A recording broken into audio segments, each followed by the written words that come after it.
बंदी छोड़ सतगुरु रामपाल जी महाराज जी की जय हो। परमपिता परमेश्वर जी की आप सभी प्यारी आत्माओं को मुझ पवन दास का सत्साई। पुण्यात्माओं, दया परमपिता परमेश्वर सतगुरु रामपाल जी महाराज जी की, जिन्होंने एक बार पुनः आप और हम सभी भाई बहनों को सोशल मीडिया पे, फेसबुक पर लाइव साध संगति के माध्यम से एकत्रित होने का मौका दिया।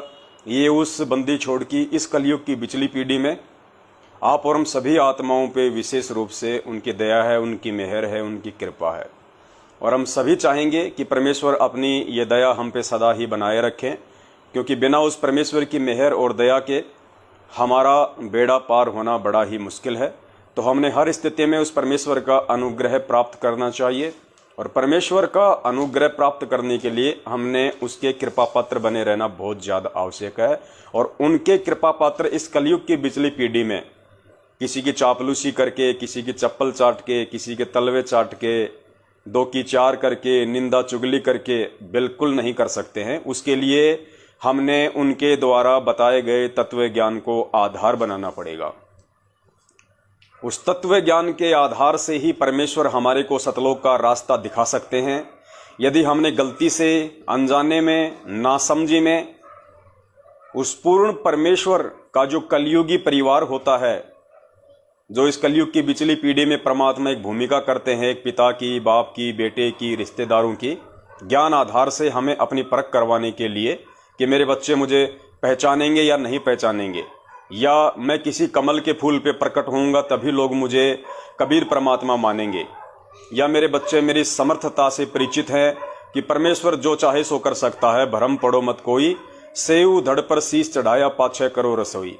परमात्मा गर्व वाली लीला भी कर सकते हैं दुनिया को धोखा देने के लिए, काल भगवान से आंख में चोली करने के लिए, लेकिन उनके जो अपने बच्चे होंगे, जो हीरे मोती लाल होंगे, जिनके लिए परमेश्वर इस कलयुग की बिचली पीढ़ी में यहाँ आते हैं, उस परमेश्वर को ये पूर्णतया विश्वास होता है कि मेरे वो हीरे मोती लाल, जिनके लिए मैं अपना ये सतलोक छोड़ के कुछ समय के लिए उस गंदे लोक में जा रहा हूँ, वो आत्माएं मुझे जरूर पहचान लेंगी, चाहे मैं कैसा भी रोल करूं, चाहे मैं कैसी भी भूमिका करूं। अभी हमारे एक भगत भाई का सवाल था, और उन्होंने कहा कि भगत जी, यदि सतगुरु रामपाल जी महाराज जी ही पूर्ण परमेश्वर हैं, पूर्ण परमात्मा हैं, तो जाहिर सी बात है भगत जी सतलोक में भी यही परमात्मा बैठे होंगे, इसमें तो कोई दो राय नहीं है। तो भगत जी, फिर हम लोग कौन से भाव से उन्हें अपना परमात्मा माने? सतलोक वाले भाव से माने, क्योंकि सतलोक में तो हमने सुना है कि परमात्मा की दाढ़ी मूछ है, और यहाँ जो अब आए हुए हैं परमात्मा 8 सितंबर 1951 के दिन गांव धनाना, जिला सोनीपत, हरियाणा में प्रकट होके, तो यहाँ तो ना परमेश्वर की दाढ़ी है, ना मूछ है, बिल्कुल एकदम क्लीन शेव है। तो हम कैसे भगत जी ये पहचान करें कि ये वही परमात्मा है जो सतलोक में बैठा है? तो दास ने उसको समझाया कि भाई, परमात्मा की पहचान उसकी दाढ़ी मूछ से नहीं होती है, परमात्मा की पहचान उसके रंग रूप से नहीं होती है, परमेश्वर की पहचान उसकी समर्थता से, उसके गुणों से, उसके ज्ञान से होती है। और एक छोटी सी एक कहानी है जो परमेश्वर ने हमें सत्संगों में बताई थी। दास उस कहानी के माध्यम से आप जियों को समझाना चाहेगा कि हमारा जो ये भ्रम है कि क्या संत रामपाल जी महाराज जी वही परमात्मा है जो सतलोक में बैठे हुए हैं, जो वहां बैठ के सारे ब्रह्मांडों का संचालन कर रहे हैं, क्या ये वही परमात्मा है? तो पुण्यात्माओं, इस भ्रम को और इस धोखे से बाहर केवल हम पूज्य गुरुदेव जी के ज्ञान को आधार बना के ही निकल सकते हैं। दूसरा दुनिया में कोई रास्ता नहीं है। उसके लिए आपने छोटी सी एक कहानी सुननी पड़ेगी जो गुरुदेव ने किसी सत्संग में सुनाई थी। बहुत ही दुर्लभ है, वो सत्संग पता नहीं मिल ही नहीं रहा अब कहां है, लेकिन एक बार परमात्मा ने दास के कानों में डाला था तो दास को याद हो गई उन्हीं की आशीर्वाद से। तो गुरुदेव ने शायद वो सत्संग दास को इसीलिए सुनाया था कि ऐसा भी कोई सवाल संगत में आएगा कि लोग मेरी पहचान को लेके भी भ्रम में पड़ जाएंगे। हालांकि मैं उन्हें बार बार समझाऊंगा और मैं उन्हें बार बार कहूंगा, वेदों से दिखा के, सूक्ष्म वेद से दिखा के। 650 साल पहले जब मैं आया था तो मैंने धर्मदास जी को मैंने किस प्रकार से समझाया, सारे एग्जाम्पल मैं दूंगा संगत में, लेकिन फिर भी बहुत सारी शंकाएं, बहुत सारी भ्रमणाएं ये काल पैदा कर देता है। तो उसके लिए फिर परमात्मा ने अपने इन सत्संगों को ही एकमात्र सहारा चुना कि मेरे बच्चे मेरे मुख कमल से जो है सत्संग सुन सुन के और वो दृढ़ हो जाएंगे। तो गुरुदेव तो हमें कई बार बता ही चुके हैं कि वो परमात्मा यदि अपने वास्तविक एज इट इज रूप में, जैसे वो सतलोक में बैठे हैं, अगर उसी नूरी रूप में, अगर वो परमात्मा उसी तेज पुंज वाले रूप में जिसके एक बाल की शोभा 1 करोड़ सूरज और 1 करोड़ चंद्रमाओं के मिले जुले प्रकाश से भी कहीं ज्यादा है, तो पुण्यात्माओं मानवीय शरीर पे 3.5 करोड़ रोमकूप होते हैं, 3.5 करोड़ बाल होते हैं एक व्यक्ति के शरीर पे। और जिस परमात्मा के एक बाल में इतनी रोशनी है, इतना तेज है, इतना नूर है एक बाल में, ये जो पृथ्वी लोक का जो हम सूरज देखते हैं, जो चांद देखते हैं, जो एक सूरज की रोशनी गर्मी के टाइम में दिन के 12 बजे हमसे सहन नहीं होती, उस परमेश्वर के एक बाल में इतना तेज है, नूर है, प्रकाश है, जितना 1 करोड़ सूरज और 1 करोड़ चांद, उससे कहीं ज्यादा। तो 3.5 करोड़ रोमकूप की उन बालों की कितनी शोभा होगी, कितना तेज होगा, कितना नूर होगा। तो वो हम अपने इन जो ये आंखें जो है हमारी जो हैं, जिनको चरम दृष्टि कहते हैं, इनसे हम नहीं देख सकते, इम्पॉसिबल। किसी भी तरह से उसको आभास करने के लिए, उसको देखने के लिए हमारी को दिव्य दृष्टि चाहिए, उस परमात्मा की पावर चाहिए, शक्ति चाहिए। तो मालिक को पता था कि अगर मैं मेरे इस वास्तविक रूप में वहां पे जाऊंगा तो मुझे कोई देख ही नहीं पाएगा, और जब मुझे कोई देख ही नहीं पाएगा तो मेरा ज्ञान कैसे समझेगा, मुझ पे विश्वास कैसे करेगा, मुझे तो भूत मान लेगा, मुझे तो प्रेत मान लेगा।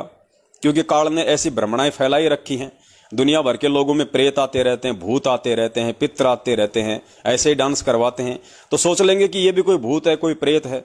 इसलिए परमात्मा ने अपने उस तेज पुंज वाले शरीर को बहुत ज्यादा हल्का करके और एक मानव के जैसी उस परमात्मा ने भूमिका करनी पड़ती है, एक मानवीय शरीर उस परमात्मा ने धारण करना पड़ता है, हल्का करके जैसे आप और हमारा है, ताकि हम उस परमेश्वर को देख सकें, महसूस कर सकें, हम उनसे बात कर सकें, ताकि वो परमात्मा हमें अपना ज्ञान सुना सके, अपने ज्ञान का प्रचार कर सके। इसलिए उस परमात्मा को मजबूरीवश एक हल्का मानवीय शरीर धारण करना पड़ता है, आप और हमारे जैसा, हमें ज्ञान समझाने के लिए। इसलिए वो परमात्मा मानव शरीर में आता है। तो हमने उस परमात्मा के उस हल्के मानव शरीर को, उस हल्के तेज पुंज वाले शरीर को उनके ज्ञान आधार से ही समझना पड़ेगा। उसी के लिए परमात्मा ने कभी कभार अपने सत्संग में वो कहानी सुनाई थी, भील वाली। उस कहानी से पुण्यात्माओं आपके समझ में आएगा कि हमने उस परमात्मा को कैसे पहचानना है। तो हम कहीं धोखा ना खा जाएं, कोई भी काल का एजेंट हमारे को भ्रमित ना कर दे। इसलिए हमने सत्संगों को ही एकमात्र सहारा बनाना पड़ेगा।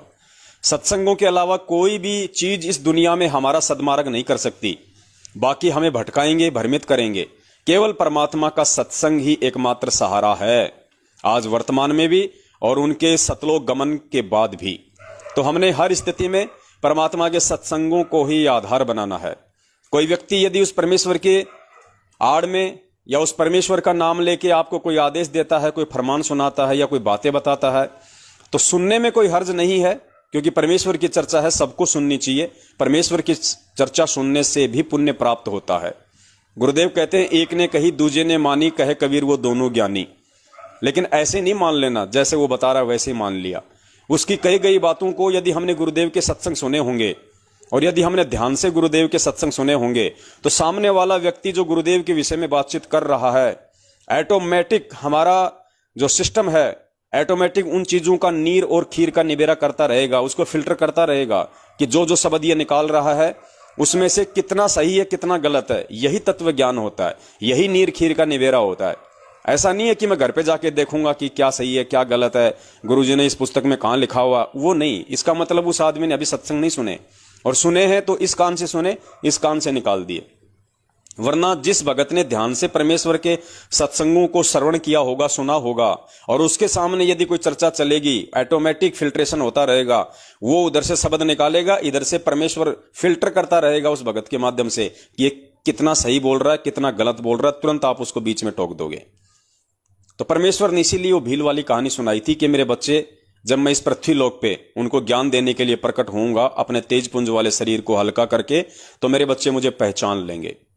पुण्यात्माओं, कहानी को ध्यान से सुनिए और कहीं भी हम धोखा ना खा जाएं, इसीलिए परमात्मा ने ये साध संगति के प्रोग्राम रखवाए हैं। इसमें ना मुझ पवन दास का कोई श्रेय है, ना इसमें आप लोगों का कोई श्रेय है, कुछ नहीं है। मालिक का ज्ञान है, परमेश्वर का दिया हुआ तत्व ज्ञान है।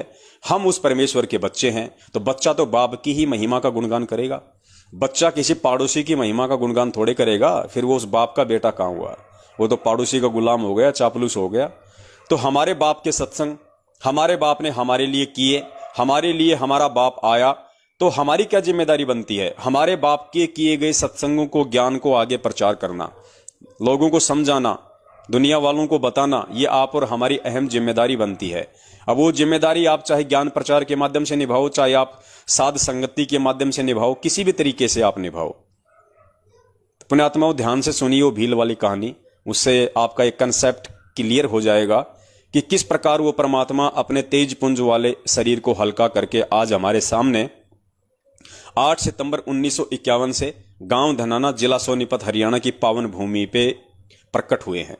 पावन भूमि इसलिए कहा जाता है क्योंकि परमात्मा जिस जगह पे आते हैं, इस पृथ्वी के जिस कोने में, जिस देश में वो परमेश्वर आते हैं, सौभाग्य होता है वहां के लोगों का, उस पृथ्वी के उस जगह पे रहने वाले लोगों का सौभाग्य होता है कि वो परमेश्वर उनके लिए वहां आए। इसलिए उस धरती को भी धन्य बताया गया है।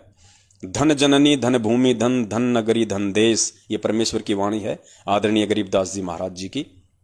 तो परमेश्वर ने हमें क्या बताया अपनी पहचान करवाने के लिए?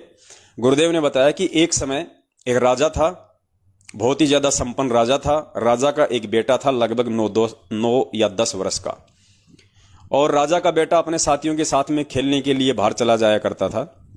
पास में एक जंगल था, और पहले के समय आपको पता है कुछ आदिवासी लोग जो थे, भील वगैरह जो थे, कोई भी आदिवासी जो थी जनजातियां, वो जंगलों में निवास किया करती थी। तो राजा का लड़का एक दिन अपने साथियों के साथ खेलता खेलता जंगल में ज्यादा दूर चला गया। तो उधर से कुछ भील थे, उन भीलों ने देखा और भीलों ने उस राजा के लड़के को पकड़ लिया। बाकी जो साथी थे वो वहां से भाग लिए अपनी जान बचा के। राजा का लड़का नहीं भाग पाया, या भागने की कोशिश की होगी, लेकिन वो भीलों के हाथ आ गया। तो भीलों ने उसे पकड़ा और अपने राजा के पास ले गए। उनका जो सरदार होता था, और ज्यादा जंगल में चले गए जहां उनकी बस्तियां होती थी। तो भीलों के राजा ने, भीलों के सरदार ने देखा कि लड़का बहुत ही ज्यादा सुंदर है, और उनके वहां पे एक परंपरा हुआ करती थी। अब दास जो भील शब्द का यूज कर रहा है, तो कोई भील जो समाज के लोग हैं, भील जो जाति के लोग हैं, वो ये ना सोचें कि भाई ये हमारे जो है ये पूर्वजों के विषय में बोल रहा है। एक आधे भगत का दास के पास फोन आया था पहले भी, क्योंकि परमात्मा ने पहले भी इस कहानी का जिक्र करवाया था। तो उसने कहा कि भगत जी, आपने ये कहा कि भील लोग थे ऐसे, वो बलि दिया करते थे, हमारे पूर्वज ने तो ऐसा नहीं किया कभी। अरे भैया, भील से समझो आदिवासी लोग, क्योंकि भील जनजाति के लोग पहले जंगलों में रहा करते थे, उनको आदिवासी कहा जाता था। ठीक है, तो आप लोग अपने ऊपर ना लेना कि ये हम हमारे लिए कह रहे हैं। वर्तमान में जो भील जाति है उनके लिए मैं नहीं कह रहा, पहले तो हम लोग भी ऐसे थे। हम कौन से जो है मतलब मास्टरमाइंड थे, हमारे पूर्वज भी तो ऐसे थे, आदिवासी टाइप ही थे।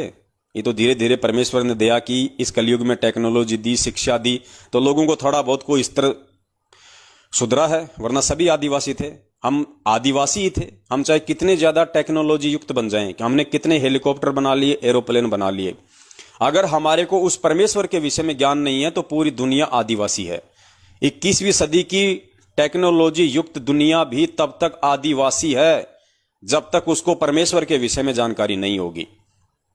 क्योंकि इस मानव शरीर का मुख्य मकसद, मुख्य ध्येय केवल यही होता है कि उस परमेश्वर की जानकारी और परमेश्वर की भक्ति करके यहां से अपना आत्म कल्याण करवाना। और उसकी जानकारी के बिना पूरी दुनिया आदिवासी है। अब उसमें साइंटिस्ट भी आ गए, उसमें राष्ट्रपति और प्रधानमंत्री भी आ गए, उसमें सब आ गए। तो भीलों के सरदार ने सोचा कि भाई लड़का बहुत सुंदर है, और उनकी एक परंपरा थी, उनकी देवी थी, उसको वो लोग बलि चढ़ाया करते थे जब भी उसका त्योहार आता था, कि देवी खुश होगी, ऐसी उनकी अपनी धारणा थी। तो उन्होंने उस लड़के को सकुशल, जैसी भी उनकी व्यवस्था थी, वहां उन्होंने उसको कैद कर दिया और एक व्यक्ति को उसकी देखभाल के लिए छोड़ दिया कि लड़का कहीं भग ना जाए और किसी प्रकार का कोई नुकसान न हो जाए इस लड़के को। उधर से राजा को मालूम पड़ा कि मेरे बच्चे को तो इस तरीके से आदिवासी लोग ले गए उठा के। राजा बड़ा चिंतित हुआ। राजा समझदार था। राजा ने अपने मंत्रियों से सलाह वगैरह की तो काफी लोगों ने बहुत तरीके से उनका मार्गदर्शन किया। अंत में राजा को समझ में आया कि मैं किस प्रकार से अपने बच्चे की जान उन आदिवासियों से, उस भील से छुड़वा कर ला सकता हूं। मैं मेरे बच्चे को सकुशल यहां लेके आ सकता हूं। तो पुण्यात्माओं, अब आप जी थोड़ा सा समांतर रूप से इसका विश्लेषण करना। वो जो आदिवासी था उनको समझना आप काल भगवान, वो आदिवासी आप जी काल भगवान को समझना, और वो राजा समझना आप उस कबीर परमेश्वर को, और जो बच्चा उसकी पकड़ में आ गया था वो हम सतलोक की आत्माएं हैं, जो हम उस ज्योति निरंजन के साथ में खेलते खेलते उसके चक्कर में आ गए थे वहां पे, और परमात्मा से दूर निकल गए थे हम। और फिर इस भील रूपी निरंजन ने हमारे को पकड़ के कैद कर लिया हमारी बलि चढ़ाने के लिए, गधा कुत्ता सूअर बनाने के लिए। तो फिर उस राजा को तो टेंशन होनी थी, बाप को तो चिंता होगी जब उसका बच्चा उसके हाथ से छूट गया। तो बाप बड़ा चिंतित हुआ, राजा बड़ा चिंतित हुआ। उसने सलाह मंत्रणा की। तो अंत में राजा ने डिसीजन लिया कि जितना जल्दी हो सके, राजा को मालूम पड़ा कि उनकी जो देवी का त्योहार है वो लगभग 1 महीना है उसका। तो राजा ने कुछ ऐसे लोगों को बुलाया जो लोग भीलों की भाषा जानते थे, आदिवासियों की भाषा जानते थे। तो राजा ने कहा कि मेरे पास समय नहीं है, 1 महीने का समय है, 1 महीने के अंदर अंदर आप मुझे आदिवासियों की भाषा समझाओ जितनी मुझे जरूरी है, जिससे मेरा काम निकल जाए। तो उन्होंने ऐसा ही किया। भाषाओं के जानकार लोगों ने राजा को 1 महीने में पूरी तरह से परिपूर्ण कर दिया भीलों की भाषा के लिए। राजा भाषा बोलने लग गया आदिवासियों वाली। अब राजा अगर अपने वास्तविक रूप में उन भीलों के सामने जाए, उन आदिवासियों के सामने जाए अपने बच्चे को छुड़वाने के लिए, पुण्यात्माओं, इसके 2 सबसे बड़े नुकसान थे। इसके सबसे बड़े नुकसान 2 थे। राजा को मालूम था, राजा समझदार था। राजा ने बड़ी सूझबूझ से काम लिया। सबसे पहले तो उसने भाषा सीखी। उसके बाद में राजा ने वैसा ही गेटअप बनाया जैसा कि आदिवासियों का था। वैसा ही राजा ने कपड़े सिलवाए, वैसे ही राजा ने बाल वाल बढ़ाए, उसी तरीके से राजा ने अपने नाखून वाखून बढ़ाए। मतलब जैसे भील लोग जो रहा करते थे पहले, जो आदिवासी लोग जो थे टाइम पे नहाया नहीं करते थे, गंदे संदे रहा करते थे, ऐसे ही उनके वस्त्र होते थे, ऐसे ही बड़े बड़े बाल, पता नहीं क्या क्या चित्रकारियां रखते थे, हाथी के दांत वगैरह यहां लगा के, मतलब टोटल जो हार श्रृंगार था उन आदिवासी लोगों का वैसा का वैसा राजा ने बनाया। राजा होते हुए उन्होंने वैसा का वैसा हार श्रृंगार किया ताकि कोई फर्क ही महसूस ना कर सके, भील भी ये ना पहचान सके कि ये भील है या ये राजा है। उनको धोखा देने के लिए, उन आदिवासियों को धोखा देने के लिए, उन भीलों के सरदार को धोखा देने के लिए परमात्मा ने भी सेम टू सेम आदिवासी वाला ही गेटअप तैयार कर लिया। अगर राजा अपने वास्तविक रूप में जाता वहां पे तो वो राजा को भी पकड़ लेते, वो तो एक अलग ही पहचान हो जाती। तो एक नुकसान तो ये, और दूसरा नुकसान, अगर उस राजा को मान लीजिए आदिवासी भी ना पहचान पाते, लेकिन जब वो बाप अपने बेटे के सामने जाता तो बेटा तो नासमझ था, मंदबुद्धि था, वो तो अपने बाप को देखते ही रोने लग जाता, वो तो चिल्लाने लग जाता, तो वो पकड़ में आ जाता, मालूम पड़ जाता भीलों के राजा को कि ये तो इसका बेटा है, तो वो भी मरता और वो भी मरता, दोनों के दोनों मरते। तो इसलिए राजा ने बड़ी सूझबूझ से काम लिया ताकि उनके बच्चों को भी इस बात का पूर्णतया आभास ना हो कि मैं ही तेरा बाप हूं। इसलिए अपने उस बच्चे से भी थोड़ी सी दूरी बनाए रखने के लिए, उस बच्चे को भी थोड़ा सा भ्रम में रखने के लिए, ताकि बच्चा नादानी में मुझे देख के रो ना दे, बच्चा रोने ना लग जाए और मालूम ना पड़ जाए, वास्तविकता सबके सामने ना आ जाए, वरना मैं भी मरूंगा और वो बच्चा भी मरेगा। तो इस प्रकार राजा भीलों वाला गेटअप बना के और उन आदिवासियों के बीच में वो राजा हिम्मत करके पहुंचा। वो जैसे ही वहां गया अंदर, उसको मालूम था कि भील लोग वहां होंगे, मुझे पकड़ेंगे। तो जैसे ही राजा भीलों वाले गेटअप में जंगल में गया तो उधर जो भील लोग थे ऑलरेडी, जो आदिवासी थे, उनकी नजर पड़ी। वो दौड़ के गए, उन्होंने देखा कि ये तो हमारे जैसा ही है, हो सकता है भाई किसी दूसरे कबीले का हो, किसी दूसरे क्षेत्र का हो ये भील आदिवासी। तो राजा भाषा सीख ही गया था। राजा ने काफी उनसे बातचीत की और राजा बड़ा ही निपुण था, बड़ा ही चतुर था, बड़ा ही कुशल था। राजा ने उनको मोह लिया अपनी बातों से, अपने शब्दों से, और राजा ने उनसे बातचीत की। उनके जरिए राजा भीलों के सरदार तक पहुंच गया। उसके बाद में सरदार से भी राजा ने बातचीत की और सरदार से भी काफी अच्छे संबंध हो गए राजा के, क्योंकि राजा था तो राजा तो बहुत ज्यादा निपुण था। तो बहुत ही जल्दी 2-4 दिन में उस राजा ने भीलों के सरदार के दिल में अपनी एक विशेष अपनी जगह बना ली। आओ भगत करके राजा के साथ में बड़े प्यार से, बड़े अच्छे से बोलचाल करके, बाहरी क्षेत्र के विषय की जानकारियां देके, क्योंकि आदिवासियों को तो मालूम नहीं होता था बाहर की दुनिया का। तो इस तरीके से राजा ने एक विशेष मतलब जगह बना ली उसके अंदर। और राजा ने फिर कहा कि भाई आज के बाद में उस लड़के की जिम्मेदारी मैं इसको देता हूं, इस भील को देता हूं जो अभी अभी आया है नया नया। ये बहुत ही विश्वास पात्र है, बहुत ही चतुर है, और ये बच्चे का विशेष ध्यान रखेगा, और इसके माध्यम से हम बच्चे की हम बलि दिलवाएंगे तो देवी ज्यादा खुश होगी, ज्यादा प्रसन्न होगी। तो इस प्रकार से राजा वहां पे भीलों के बीच में पहुंच गया और राजा ने चाहा कि मैं अपने बच्चे को एक बार जाके देख लूं, मेरा बच्चा कैसा है कैसा नहीं है। तो राजा को चाबी मिल गई थी और राजा अपने बच्चे के पास में गया। पुण्यात्मा, और राजा ने भी बड़ी सूझबूझ से काम लिया। राजा ने भी कोई जल्दबाजी नहीं दिखाई, राजा ने भी कोई तत्परता नहीं दिखाई ये कहने की अपने बच्चे के सामने, या उसको ये समझाने की कि मैं तेरा बाप हूं, मैं तेरा पिता हूं। वरना राजा को मालूम था कि बच्चा भावुक हो जाएगा, बच्चा नादान है। अगर इसको मालूम पड़ गया कि ये भील के भेष में मेरा बाप है, मेरा पिताजी है, जो मैंने गलती की थी उस गलती से मुझे छुड़वाने के लिए यहां पे आया है, अपनी जान जोखिम में डाल के इन भीलों के बीच में, इन राक्षसों के बीच में, तो बच्चा रोने लग जाता, बच्चा भावुक हो जाता और हकीकत वहां पे सबके सामने आ जाती। राजा भी मरता, भील भी मरता।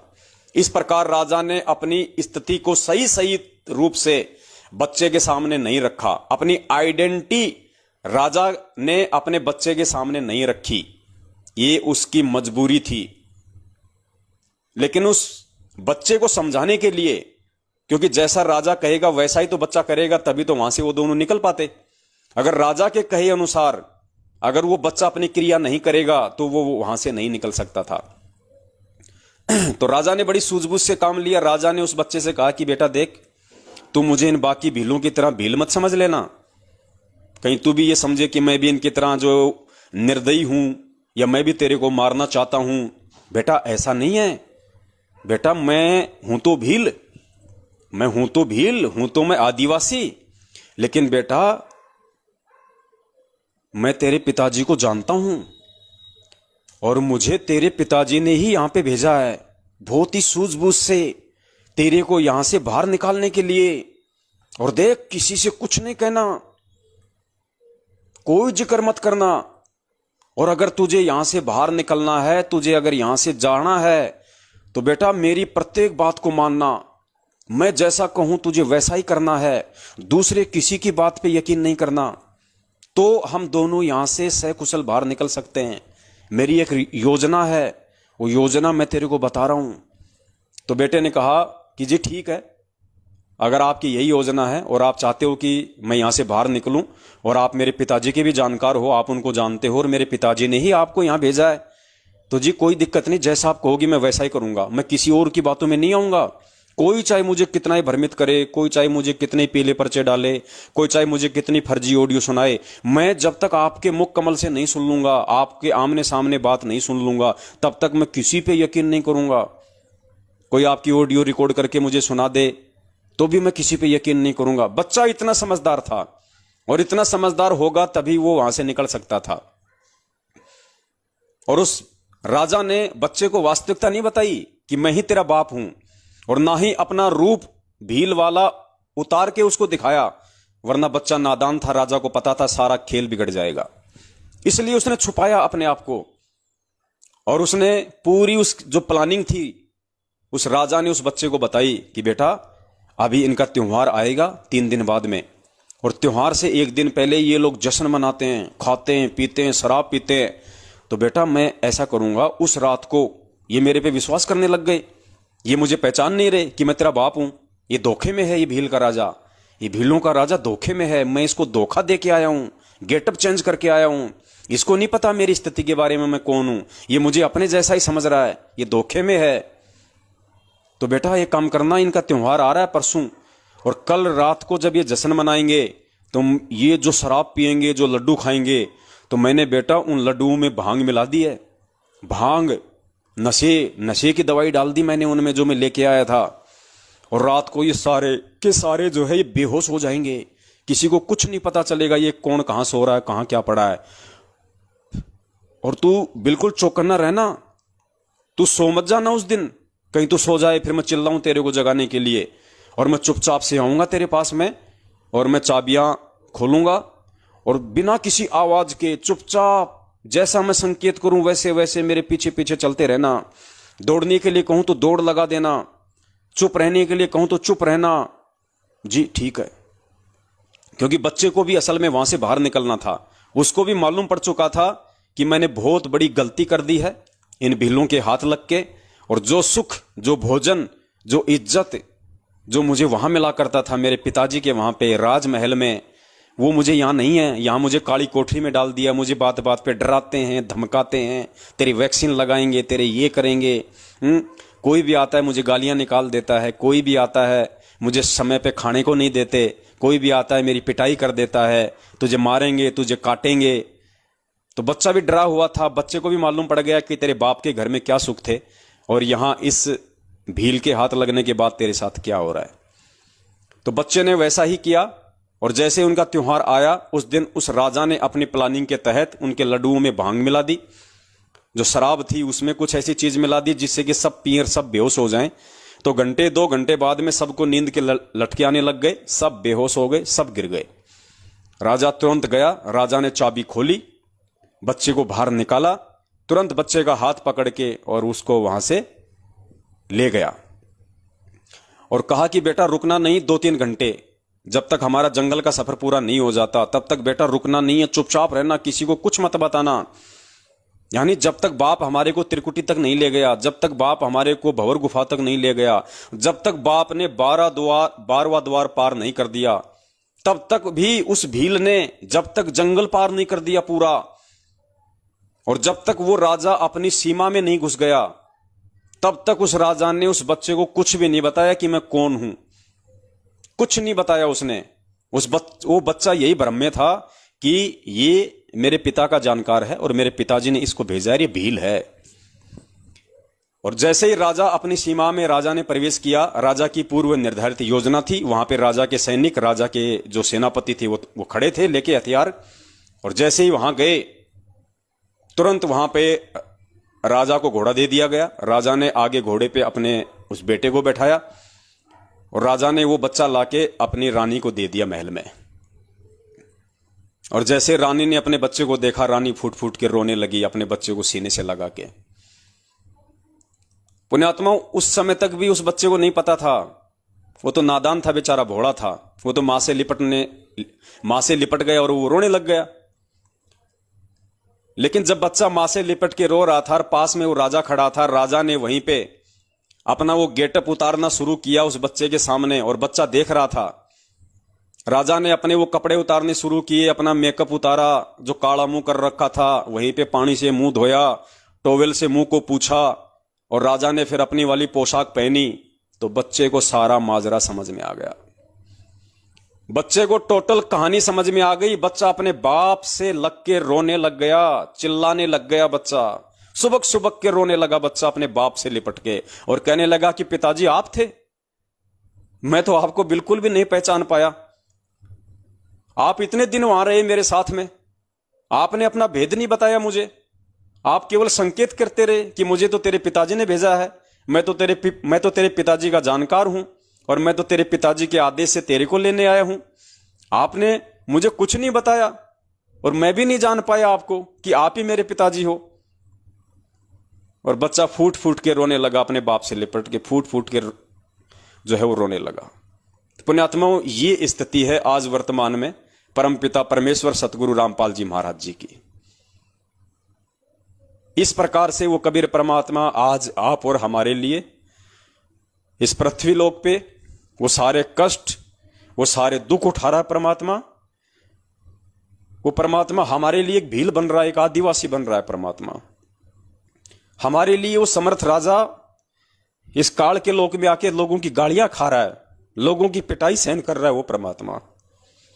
और हम मंदबुद्धि उस परमेश्वर को पहचान नहीं पा रहे। हम कह रहे हैं कि ये तो आदिवासी है, ये तो भील है, लेकिन वो भील नहीं था, वो परमात्मा था। वो जानबूझ के अपनी पहचान नहीं करवा रहा था। तो ये गुरुदेव आज हमें जानबूझ के अपनी पहचान नहीं करवा रहे, लेकिन इन्होंने अपने सत्संगों के माध्यम से हमें कोई कमी नहीं छोड़ी बताने में कि बेटा मैं ही तेरा बाप हूं, मेरे पे यकीन कर, और जैसा मैं कहूं वैसा तू यहां पे करेगा, वैसी क्रिया तू करेगा तो सफल होगा। अगर मेरे कहे अनुसार नहीं चला, जरा से भी तूने कोई त्रुटि कर दी मेरे वचन में, मेरे सत्संग में, मेरे परिवार वालों के कहने से, मेरे भाई बंधुओं के कहने से, इन कॉल एजेंट कोऑर्डिनेटरों के कहने से, तो बेटा मेरी सारी की सारी जो प्लानिंग है वो फेल हो जाएगी। और मैं जिस मकसद के लिए आया हूं तुझे इस भील की कैद से निकलवाने के लिए, मेरा मकसद अधूरा रह जाएगा।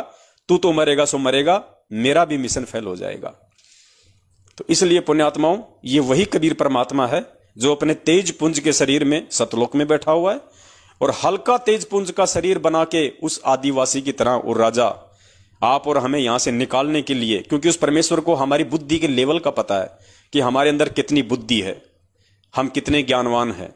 इसलिए परमेश्वर अपने आप को छुपाते हुए, अपने आप को एक गांव धनाना, जिला सोनीपत, हरियाणा का रामपाल जाट बताते हुए, अब ये जाट की औकात नहीं है, हिंदुस्तान की किसी जाट की औकात नहीं है जो शास्त्रों को खोल के बता दे।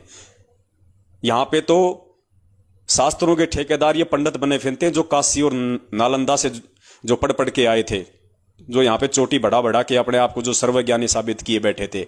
यहां तो शास्त्रों को पढ़ने और पढ़ाने का ठेका ही पंडितों ने लिया था, ब्राह्मणों ने ले रखा था, नकली संतों ने ले रखा था। जाटों को तो पढ़ने का अधिकार भी नहीं था। तो जाटों की क्या औकात कि जाट किसी शास्त्र को दिखा दे, पढ़ा दे, और जाट वो गलतियां भी निकाल के रख दे जो गलतियां उन चुंडित मुंडित चारों वेदों के ज्ञाता शास्त्रों ने कर दी।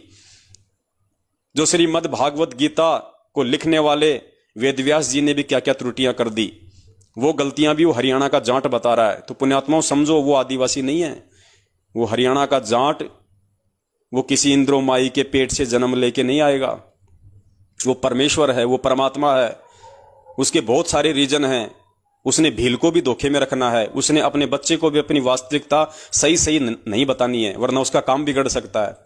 इसलिए वो परमेश्वर अपने आप को छुपा रहे हैं। यहां पे आप और हमारे जैसे एक आम व्यक्ति के रोल में आए हैं यहां परमात्मा।